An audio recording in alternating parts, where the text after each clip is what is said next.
Haleluya saudara, shalom dan selamat pagi bagi setiap saudara yang sedang mendengarkan video renungan pagi dan doa pagi ini, di mana melalui channel ini saudara kembali akan diberkati melalui firman Tuhan dan saudara akan didoakan.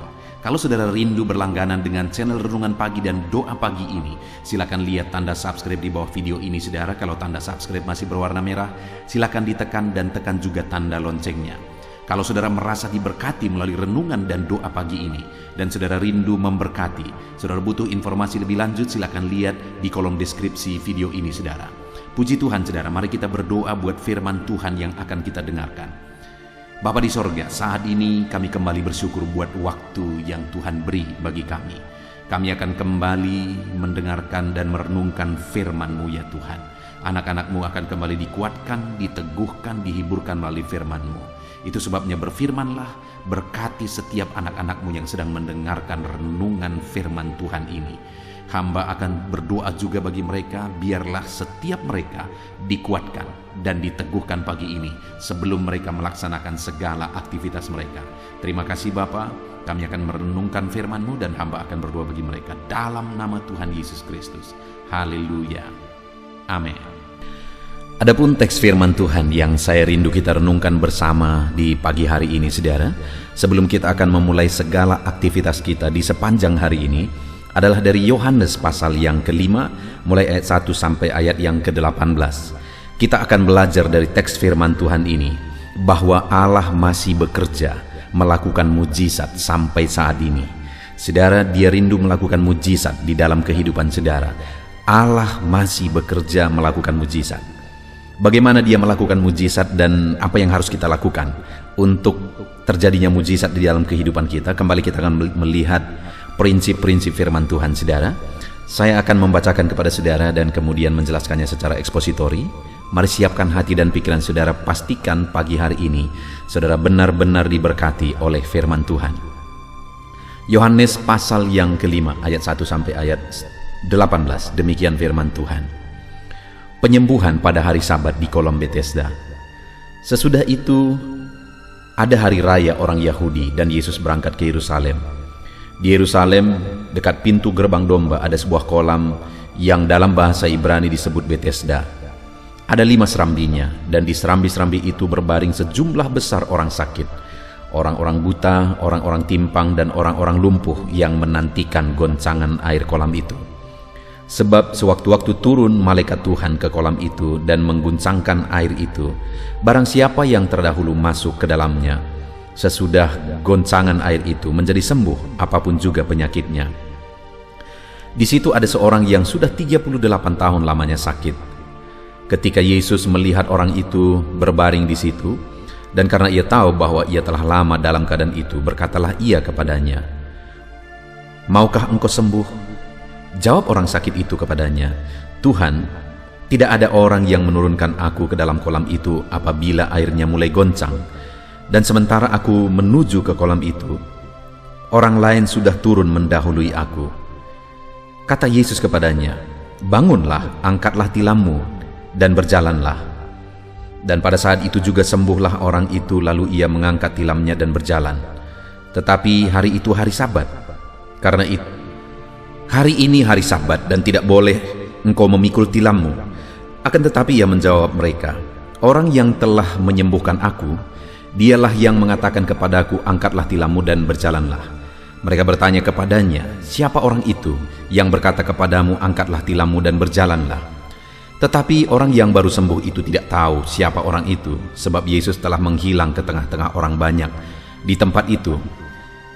Kemudian Yesus bertemu dengan dia dalam bait Allah, lalu berkata kepadanya, "Engkau telah sembuh, jangan berbuat dosa lagi, supaya kepadamu jangan terjadi yang lebih buruk." Orang itu keluar lalu menceritakan kepada orang-orang Yahudi bahwa Yesuslah yang telah menyembuhkan dia. Dan karena itu orang-orang Yahudi berusaha menganiaya Yesus, karena ia melakukan hal itu pada hari Sabat. Tetapi ia berkata kepada mereka, "Bapakku bekerja sampai sekarang, maka aku pun bekerja juga." Sebab itu orang-orang Yahudi lebih berusaha lagi untuk membunuhnya, bukan saja karena ia meniadakan hari Sabat, tetapi juga karena ia mengatakan bahwa Allah adalah Bapanya sendiri, dan dengan demikian menyamakan dirinya dengan Allah.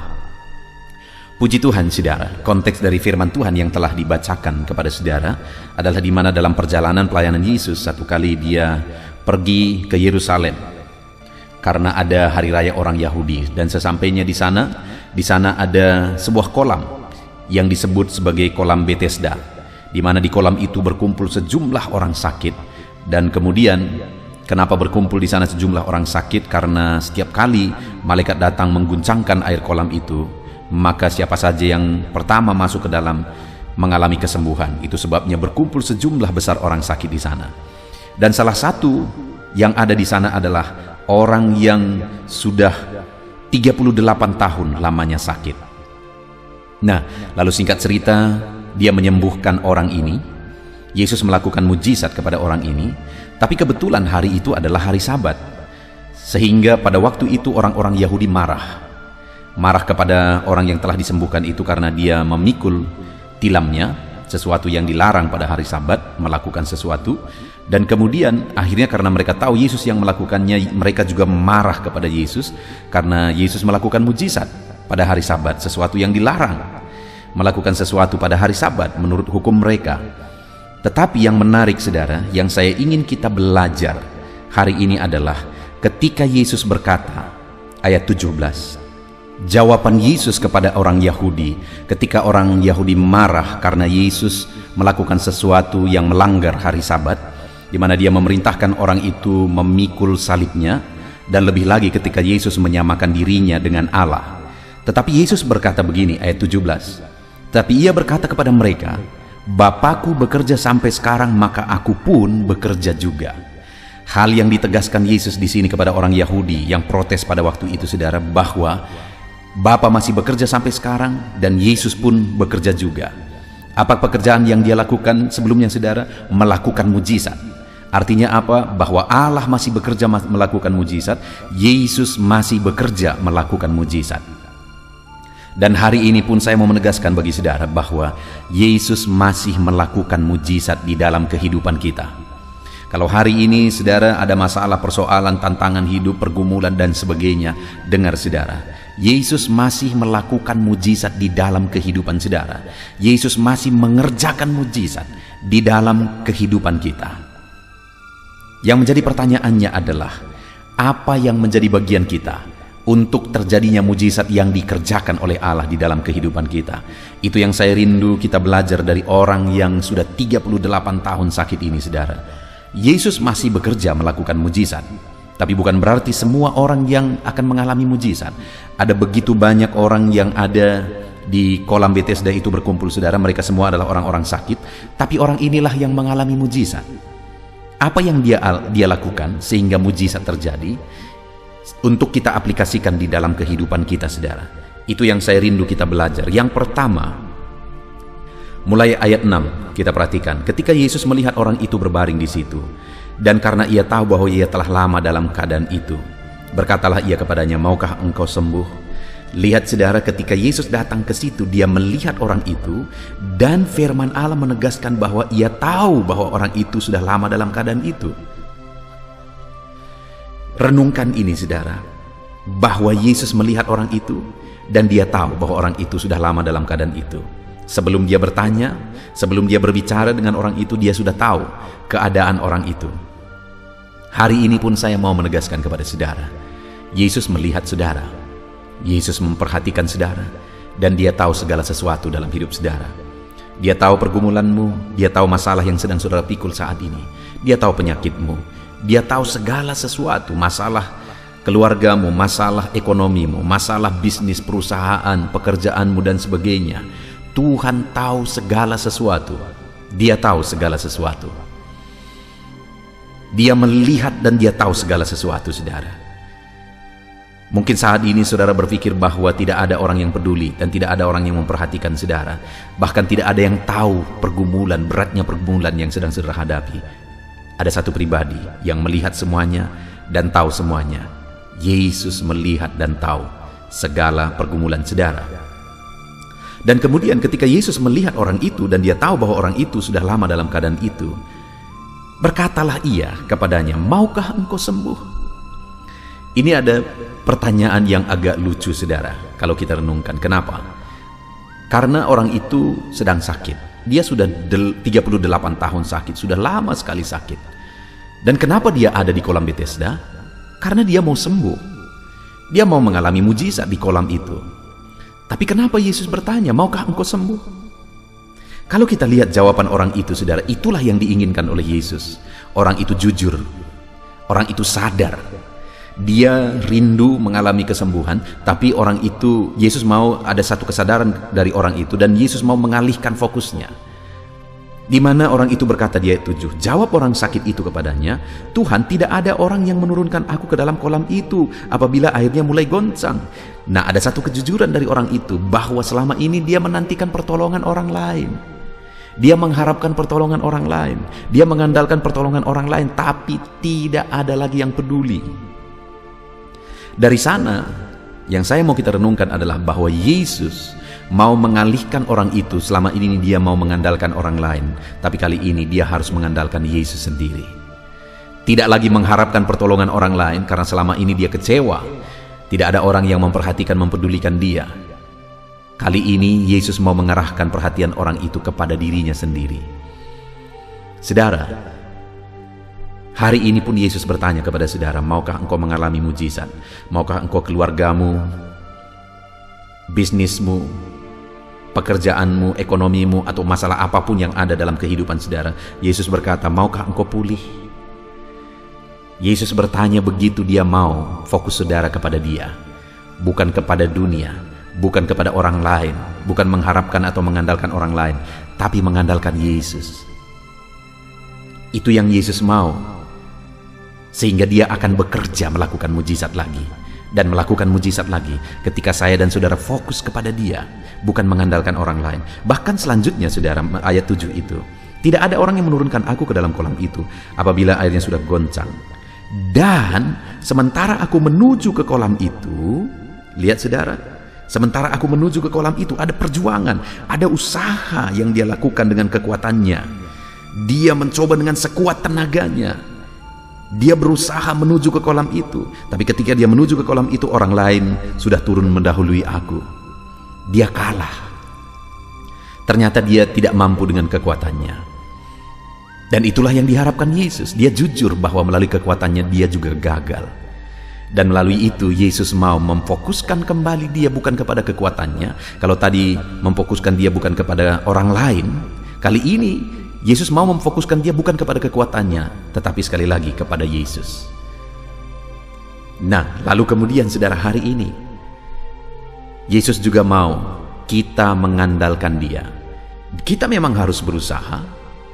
Ketika saudara berusaha berbisnis dan sebagainya, saudara harus melakukan yang terbaik dalam hidup saudara. Nanti kita akan lihat orang itu juga melakukan, sehingga dia mengalami mujizat. Kita harus melakukan yang terbaik dalam hidup kita, tapi kita harus mengandalkan Tuhan, bukan mengandalkan kekuatan kita. Sekalipun mungkin kita orang cerdas, sekalipun kita orang yang bertalenta, dan sebagainya, dalam apapun yang kita kerjakan, yang kita andalkan haruslah Tuhan. Dan itulah yang Tuhan mau ketika dia berkata, maukah engkau sembuh? Dia tahu orang itu perlu sembuh, dia tahu orang itu mau sembuh, tapi yang dia mau korek dari sana adalah supaya orang itu tidak lagi fokus kepada mengandalkan orang lain atau mengandalkan dirinya sendiri, tapi fokus kepada Yesus. Biarlah hari ini, kalau saya dan saudara rindu mengalami mujizat, fokuslah kepada Yesus. Jangan andalkan orang lain, jangan andalkan diri saudara sendiri. Lakukan yang terbaik, gunakan talenta saudara, gunakan kecerdasan saudara, tetapi andalkan Tuhan dalam semuanya itu. Lalu kemudian yang kedua, saudara, yang pertama kita harus fokus kepada Tuhan untuk mengalami mujizat. Yang kedua, ayat 8, kata Yesus kepadanya, bangunlah, angkatlah tilammu dan berjalanlah. Ini ada kembali, saudara, perintah yang agak unik. Orang itu terbaring, melangkah ke kolam saja dia tidak sanggup. 38 tahun dia mengalami itu, dan kemungkinan tidak disebutkan di sana, tapi karena disebutkan bahwa yang berkumpul di kolam itu sebagian besar adalah orang-orang timpang, orang-orang lumpuh, orang-orang buta. Jadi kemungkinan orang ini adalah orang timpang atau orang lumpuh. Nah, dan dia terbaring di tilam. Lalu Yesus berkata, bangunlah, angkatlah tilammu dan berjalanlah. orang itu terbaring, tidak bisa berjalan, tidak bisa mengangkat tilam. Tapi Yesus perintahkan, bangunlah, angkatlah tilammu. Bagaimana dia bisa mengangkat tilamnya? Bagaimana dia bisa bangun sedangkan dia terbaring di sana? Untuk menyeret badan saja ke kolam dia tidak sanggup, dia selalu kalah. Bagaimana dia bisa berdiri dan mengangkat tilamnya? Tapi itu yang diperintahkan Yesus, di luar dari kemampuannya. Tapi lihat saudara, apa yang terjadi ketika Yesus memerintahkan itu, ayat 9. Dan pada saat itu juga sembuhlah orang itu, lalu ia mengangkat tilamnya dan berjalan. Tetapi hari itu hari Sabat. Lihat saudara, pada saat itu juga sembuhlah orang itu. Mana duluan dia sembuh atau mengangkat tilam? Sembuh pastinya. Karena kalau dia belum sembuh, dia tidak akan bisa mengangkat tilamnya. Artinya apa? Kalau Yesus memerintahkan, dia sudah terlebih dahulu melakukan mujizat, memberikan kekuatan dan sebagainya. Hari ini pun untuk kita mengalami mujizat, taatlah kepada Tuhan. Dan mungkin saudara berkata, mustahil, sulit, berat untuk mentaati firman Tuhan. Dengar saudara, kepada orang lumpuh itu juga diperintahkan hal yang mustahil, sulit dan berat dan tidak mungkin. Tapi Yesus terlebih dahulu sudah memberikan kekuatan bagi dia untuk mentaati firman Tuhan. Orang itu disembuhkan terlebih dahulu. Hari ini pun Tuhan akan memberikan kekuatan bagi kita untuk melangkah seturut firman Tuhan dan mujizatnya terjadi. Lalu kemudian saudara, hal yang sangat penting lagi yang saya rindu kita renungkan, ayat 14. Kemudian Yesus bertemu dengan dia dalam bait Allah, lalu berkata kepadanya, engkau telah sembuh, jangan berbuat dosa lagi, supaya kepadamu jangan terjadi yang lebih buruk. Tadinya dia sakit saudara, sudah 38 tahun lamanya sakit. Dan kalau dia hidup dalam dosa, maka akan terjadi kepadanya yang lebih buruk dari yang semula. Artinya mujizat tidak ada lagi. Bagaimana supaya mujizat itu terus bertahan? Jangan hidup dalam dosa, melainkan hiduplah dalam kebenaran. Saudara, apakah saudara rindu mengalami mujizat demi mujizat? Hari-hari kita dipenuhi oleh mujizat. Kita mengalami mujizat demi mujizat di dalam kehidupan kita. Kalau saudara rindu mengalami mujizat dalam kehidupan saudara, maka hiduplah dalam kebenaran. Jangan hidup dalam dosa, karena kalau saudara hidup dalam dosa, akan terjadi yang lebih buruk, kata firman Tuhan. Saya sudah menyaksikan saudara, ada orang-orang yang meminta doa, memohon doa supaya diberkati, dan kemudian kami berdoa bersama, lalu mujizat terjadi, dia diberkati Tuhan. Tapi sedih sekali karena akhirnya dia gunakan berkat yang dia terima itu untuk melakukan dosa. Dulunya ketika dia belum diberkati, dia tidak bisa berbuat dosa, dia malah hidup dalam kebenaran, melayani Tuhan. Begitu diberkati, dia sudah punya modal untuk berzinah. Dan akhirnya apa yang terjadi saudara? Keluarganya hancur, bahkan semuanya hancur. Semuanya dan semuanya hancur. Digenapi firman Tuhan ini jauh lebih buruk dari semula yang terjadi. Itu sebabnya hari ini saudara, kalau kita rindu selalu dan terus mengalami mujizat dalam hidup kita, maka hiduplah dalam kebenaran firman Tuhan, jangan hidup dalam dosa. Puji Tuhan saudara, akhirnya mujizat terjadi, dan kemudian orang-orang Yahudi protes, tetapi jawaban Yesus kepada mereka, Bapakku bekerja sampai sekarang, maka aku pun bekerja juga. Dan hari ini kalimat itu juga kita imani saudara, bahwa Yesus bekerja sampai sekarang, Bapa bekerja sampai sekarang, Yesus bekerja juga untuk melakukan mujizat dalam hidup kita. Dia rindu melakukan mujizat dalam hidup kita. Yang menjadi bagian kita apa saudara? Untuk terjadinya mujizat, yang menjadi bagian saya dan saudara adalah bahwa kita harus fokus kepada Yesus. Jangan andalkan orang lain, jangan andalkan kekuatan kita, fokus kepada Yesus. Dan yang kedua, taati firman Tuhan sekalipun mustahil saudara, karena dia terlebih dahulu akan memberikan kita kekuatan untuk taat kepada firman-Nya. Kemudian yang ketiga, hiduplah dalam kebenaran, jangan hidup dalam dosa, maka mujizat demi mujizat akan kita alami dalam hidup kita. Puji Tuhan saudara, hari ini saudara akan melakukan segala aktivitas saudara. Biarlah renungan firman ini menjadi renungan saudara sepanjang hari. Kita akan berdoa bersama, Tuhan memberkati saudara di sepanjang hari ini. Tapi buat komitmen juga dalam hidup saudara, bahwa saudara akan terus merenungkan firman ini di sepanjang hari ini. Tuhan memberkati saudara. Haleluya. Puji Tuhan saudara, saya percaya saudara sudah diberkati melalui renungan firman Tuhan. Iman saudara sudah dibangkitkan melalui renungan firman Tuhan. Sebelum saudara melaksanakan segala aktivitas saudara di sepanjang hari ini, saya rindu berdoa bagi saudara. Mari kita berdoa bersama saudara, kita serahkan segala aktivitas saudara di sepanjang hari ini, supaya Tuhan memberkati setiap aktivitas saudara, dan Tuhan menjadikan saudara berhasil Mari datang kepada Tuhan dengan sikap yang benar, dengan penuh kerendahan hati, dan percayalah bahwa Tuhan sanggup menolong dan memberkati saudara dan segala aktivitas saudara di sepanjang hari ini. Mari kita berdoa saudara. Saya akan berdoa bagi setiap saudara. Bapa di sorga, saat ini Tuhan, hamba berdoa bagi setiap anak-anak-Mu ini. Hamba menumpangkan tangan bagi mereka. Biarlah Tuhan campur tangan atas kehidupan mereka. Bapa yang baik, hamba berdoa bagi segala aktivitas mereka di sepanjang hari ini ya Tuhan. Biarlah Tuhan menyertai mereka dalam melaksanakan segala aktivitas dan tanggung jawab mereka. Ketika Engkau menyertai mereka, Engkau akan mengerjakan keberhasilan. Penyertaan-Mu akan mengerjakan keberhasilan dalam segala aktivitas mereka yang mereka kerjakan. Tuhan memberkati setiap anak-anak-Mu ya Bapa. Dalam nama Tuhan Yesus Kristus, nyatakan penyertaan-Mu bagi mereka. Dan hamba berdoa, biarlah damai sejahtera-Mu memenuhi hati mereka, sehingga mereka akan menjadi maksimal dalam melaksanakan segala aktivitas dan pekerjaan mereka ya Tuhan. Biarlah damai sejahtera Tuhan, ketentraman dari Tuhan, kasih Tuhan memenuhi hati dan pikiran mereka. Berkati anak-anak-Mu ini Tuhan. Hidup mereka penuh sukacita, penuh damai sejahtera Tuhan dalam melaksanakan segala aktivitas dan pekerjaan mereka. Bapa di sorga, hamba berdoa, jadikan anak-anak-Mu berhasil dalam apapun yang mereka kerjakan yang tidak bertentangan dengan firman-Mu. Jadikan mereka berhasil ya Tuhan.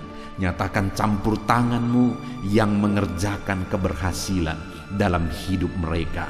Biarlah setiap anak-anak-Mu mengalami keberhasilan dalam kehidupan mereka ya Tuhan. Dalam nama Tuhan Yesus, hamba berdoa, berikan hikmat-Mu bagi mereka supaya mereka bisa berhasil dalam bagian apapun, dalam bidang apapun, tanggung jawab dan pekerjaan mereka. Berikan mereka hikmat di sana supaya mereka bisa mengerjakannya dengan cara yang terbaik. Oleh karena hikmat Tuhan memenuhi mereka, biar mereka mengerjakannya dengan cara yang maksimal dan hasilnya pun akan maksimal. Dalam nama Tuhan Yesus, biarlah hikmat Tuhan memenuhi kehidupan anak-anak-Mu ya Tuhan. Ajar anak-anak-Mu bekerja dengan jujur dan ajar mereka untuk melakukan yang terbaik dalam kehidupan mereka ya Tuhan. Terima kasih Bapa di sorga. Hamba berdoa, kerjakan keberhasilan dalam kehidupan anak-anak-Mu. Hamba rindu mendengar kesaksian-kesaksian tentang keberhasilan yang Kau kerjakan dalam hidup mereka, sehingga anak-anak-Mu bisa menjadi berkat bagi banyak orang, dan anak-anak-Mu bisa menjadi berkat bagi pekerjaan-Mu, sehingga nama-Mu dipermuliakan ya Tuhan. Terima kasih Bapa di sorga. Saat ini hamba berdoa bagi profesi anak-anak-Mu satu persatu. Tuhan yang bekerja dalam profesi yang mereka kerjakan, dalam profesi mereka masing-masing, Tuhan kiranya campur tangan dan menjadikan mereka berhasil. Hamba berdoa bagi para pebisnis, bagi para pengusaha, Tuhan yang campur tangan mengerjakan keberhasilan dalam bisnis dan usaha mereka. Dalam nama Tuhan Yesus Kristus. Mungkin dalam kondisi yang ada sekarang ini mereka sulit untuk mengembangkan bisnis dan usaha mereka. Tetapi ketika Tuhan campur tangan di sana, ketika Tuhan bekerja di sana, kami percaya ya Tuhan, Engkau yang akan menjadikan bisnis dan usaha anak-anak-Mu berhasil. Dalam nama Yesus, berkati mereka dalam mengembangkan bisnis mereka. Berkati mereka dalam memimpin para pegawai mereka, tim mereka. Jadikan anak-anak-Mu dengan penuh bijaksana untuk mengembangkan bisnis dan usaha mereka. Dalam nama Tuhan Yesus Kristus. Dalam nama Yesus, haleluya. Hamba berdoa ya Tuhan, bagi para petani. Tuhan tolong anak-anak-Mu para petani ya Tuhan. Mereka adalah orang-orang yang mengemban tugas yang begitu mulia. Mereka yang menyediakan segala kebutuhan masyarakat di bangsa ini. Itu sebabnya Tuhan tolong anak-anak-Mu para petani. Tuhan memberkati apa yang mereka tanam, sehingga apa yang mereka tanam bisa bertumbuh, berbuah, dan mereka bisa berhasil ya Tuhan. Dalam nama Yesus, berkati para petani. Tuhan yang menolong mereka, berikan hikmat bagi mereka sehingga mereka menjadi petani-petani yang modern, petani-petani yang maju, petani-petani yang berkembang, petani-petani yang berhasil ya Tuhan. Tolong anak-anak-Mu para petani, berkati semua yang mereka kerjakan, semua yang mereka tanam. Tuhan yang mengerjakan keberhasilan di sana. Di dalam nama Tuhan Yesus Kristus, nyatakan kuasa-Mu, mujizat-Mu bagi para petani, sehingga mereka bisa berhasil Tuhan. Hamba berdoa bagi anak-anak-Mu yang berprofesi sebagai pedagang. Dalam nama Yesus, apa yang mereka perjualbelikan yang tidak bertentangan dengan firman Tuhan, Tuhan kiranya campur tangan. Tuhan kiranya yang bekerja, Tuhan kiranya yang mengerjakan keberhasilan bagi mereka ya Tuhan. Bapa yang baik, tolong mereka sehingga bisnis perdagangan mereka bisa berkembang, bisa semakin maju ya Tuhan. Berkati anak-anak-Mu para pedagang dalam nama Yesus. Berikan hikmat bagi mereka, berikan petunjuk bagi mereka, bagaimana mereka mengembangkan usaha dagang mereka. Dalam nama Tuhan Yesus Kristus. Hamba berdoa bagi anak-anak-Mu yang berprofesi sebagai buruh. Tuhan, Engkau yang menolong mereka, Engkau yang membela anak-anak-Mu. Dalam nama Tuhan Yesus, Engkau yang mengangkat kehidupan anak-anak-Mu, Engkau yang menjadikan anak-anak-Mu berhasil. Dalam nama Yesus, Engkau yang menjamin masa depan anak-anak-Mu. Dalam nama Tuhan Yesus Kristus, Tuhan kiranya yang campur tangan bagi anak-anak-Mu yang berprofesi sebagai buruh ya Tuhan.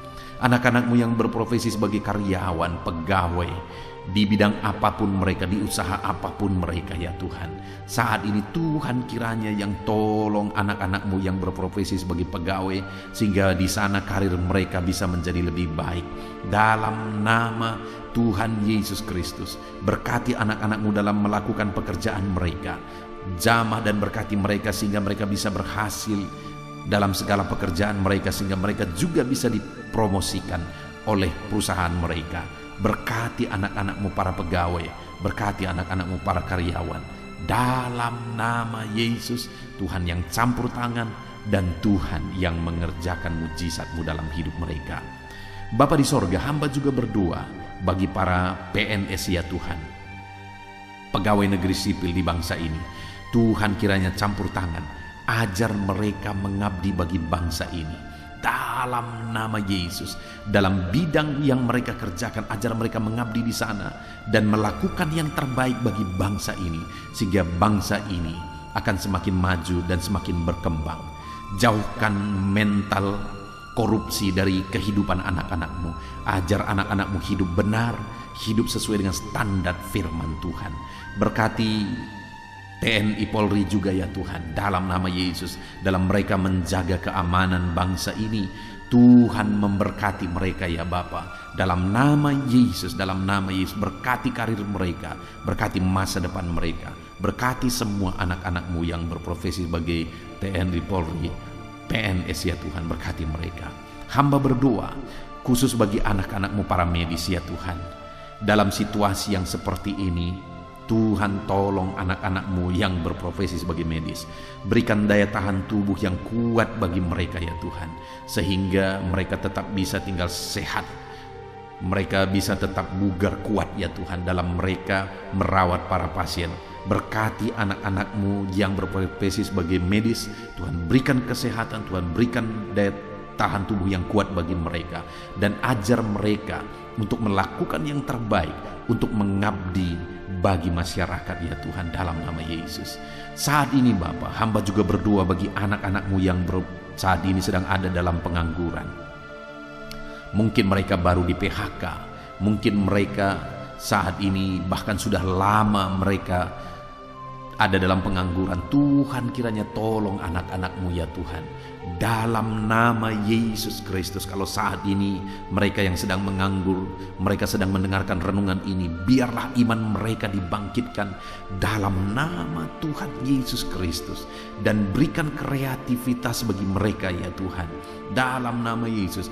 Berikan mereka kemampuan untuk membuat satu inovasi ya Bapa, supaya kehidupan mereka bisa benar-benar memunculkan satu usaha, satu bisnis dalam nama Yesus, sehingga bukan saja mereka akan menjadi pekerja, tetapi malah mereka akan menjadi pengusaha. Tuhan, tolong anak-anak-Mu para pengangguran, berikan hikmat bagi mereka. Tuhan, tolong mereka ya Tuhan. Tuhan, tolong mereka, berkati mereka ya Tuhan. Kalau mereka merindukan satu pekerjaan, Tuhan yang membukakan pintu sehingga mereka bisa mendapatkan pekerjaan dalam nama Yesus. Bahkan hamba berdoa bagi anak-anak-Mu yang sudah pensiun ya Tuhan, di mana di masa tua mereka, biarlah Tuhan memberikan kesehatan bagi mereka. Berikan mereka ya Tuhan semangat yang kuat dalam kehidupan mereka di masa tua mereka, di masa pensiun mereka. Mereka tetap bergairah, mereka tetap bersukacita, mereka tetap bersemangat dalam mereka menjalani kehidupan mereka. Dalam nama Yesus, berkati para pensiunan ya Tuhan, dalam nama Yesus. Kalau saat ini ada anak-anak-Mu yang profesi mereka belum disebutkan, hamba berdoa, Tuhan tolong anak-anak-Mu Bapa, dalam nama Yesus Kristus, dalam nama Tuhan Yesus Kristus, sehingga Tuhan memberkati semua profesi mereka, sehingga mereka bisa menjadi berkat. Kasih karunia Tuhan nyata dalam kehidupan mereka. Berkati semua profesi anak-anak-Mu yang belum disebutkan dalam topik-topik doa ini, dalam nama Tuhan Yesus, dalam nama Yesus. Dan saat ini hamba juga berdoa buat kesehatan semua anak-anak-Mu. Tuhan tolong di masa-masa pandemi ini, biarlah Tuhan berikan mereka kesehatan, berikan daya tahan tubuh yang kuat dalam nama Tuhan Yesus. Jika ada anak-anak-Mu yang sedang sakit saat ini, Tuhan kiranya yang menolong dan mengerjakan kesembuhan bagi anak-anak-Mu dalam nama Yesus. Segala bibit penyakit kami cabut, kami tolak dalam nama Tuhan Yesus Kristus. Berkati ya Tuhan, sembuhkan anak-anak-Mu yang sakit dalam nama Yesus. Saat ini bahkan hamba berdoa, jika ada anak-anak-Mu yang sedang memikul masalah, hidup mereka sedang ada dalam beban berat, Tuhan tolong, Tuhan campur tangan, nyatakan kuasa-Mu ya Tuhan, dalam nama Yesus. Engkau mengangkat dan menyelesaikan segala beban, persoalan dan masalah kehidupan mereka dalam nama Tuhan Yesus Kristus, dalam nama Yesus. Bahkan hamba berdoa bagi keluarga-keluarga anak-anak-Mu, berkati keluarga anak-anak-Mu menjadi keluarga yang takut Tuhan, menjadi keluarga yang harmonis, keluarga yang diberkati ya Tuhan. Berkati mereka suami, istri, orang tua dan anak. Berkati mereka Bapa, berkati keluarga-keluarga mereka. Karena ketika keluarga-keluarga diberkati, bersukacita, damai dan tentram, maka kami percaya Engkau akan mengerjakan keberhasilan bagi keluarga itu dan semua anggota keluarga itu ya Tuhan. Dalam nama Tuhan Yesus, dalam nama Yesus, berkati semua keluarga anak-anak-Mu. Terima kasih Bapa di sorga, hamba berdoa supaya Engkau mengerjakan keberhasilan dalam seluruh aspek kehidupan anak-anak-Mu Bapa. Di dalam nama Tuhan Yesus Kristus. Ini doa kami, ini seruan kami. Dalam nama Yesus hamba berdoa bagi anak-anak-Mu. Dalam nama Yesus Kristus. Haleluya, haleluya. Amin. Puji Tuhan, saudara, saya percaya saudara sudah diberkati melalui firman Tuhan, dan saudara sudah diberkati melalui doa-doa kita bersama. Saya sudah menopang saudara dalam doa. Mari imani bahwa kuasa Tuhan akan dinyatakan di dalam kehidupan saudara. Percaya berkat Tuhan mengalir atas kehidupan saudara. Saudara, kalau saudara rindu berlangganan dengan channel ini, ketika saudara merasakan dan mengalami berkat Tuhan melalui renungan-renungan di channel ini, dan saudara rindu untuk berlangganan, silakan lihat tanda subscribe di bawah video ini. Kalau tanda subscribe masih berwarna merah, silakan ditekan, dan tekan juga tanda loncengnya. Dan saat ini kalau saudara diberkati melalui renungan ini dan saudara rindu memberkati, saudara butuh informasi lebih lanjut, silakan lihat di kolom deskripsi video ini saudara. Puji Tuhan saudara, kerjakanlah yang terbaik hari ini, dan biarlah Tuhan menyertai saudara. Tuhan memberkati seluruh kehidupan saudara dalam nama Tuhan Yesus Kristus. Segala puji hormat bagi Tuhan dalam nama Tuhan Yesus Kristus. Haleluya, haleluya. Amin.